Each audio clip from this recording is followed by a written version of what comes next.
Hindi film जगत रे केते जन पॉपुलर एक्टर मानक भितर जड़े थिले राज किरण। से 1970 रु 1980 मसीह निजर सरल संवेदनशील और हृदयस्पर्शी अभिनय पर दर्शक मानकर हृदय जीति तांकर भावना प्रवण अभिनय और सरल उपस्थापना अभिनय पर से दर्शक मानक हृदय रे आज भी स्मरणीय हो रही।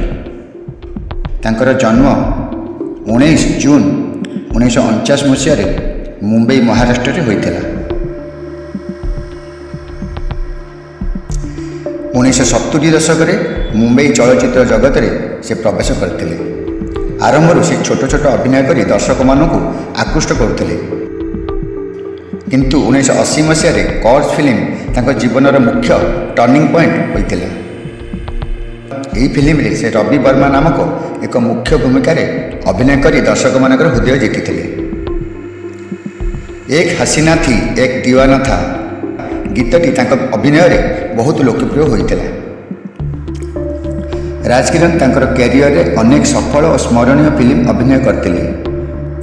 फिल्म गुड़िक मध्य हिट फिल्म गुड़िक है कर्ज, अर्थ, बेसरा इत्यादि। 1990 दशक से अचानक कहीं के जानी हिंदी चलचित्र जगत रू कुआड़े उभे गले। कई कहते जे पागल हो अमेरिका स्ट्रीट रे बुलुंट, आउ कई कहते मुंबई कुख्यात गैंगस्टर दाऊद इब्राहिम तांको मारी देछि। मझे मझे यह भी शुणा जाउथला जे तांको अमेरिका रे ऋषि कपूर एक दुकान रे देखिथिले। से किंतु ऋषि कपूर को चिन्हि पारि नथिले। हठात तांको भलिया जने लोकप्रिय अभिनेता बॉलीवुड गायब हो आज भी रहस्यमय हो रही।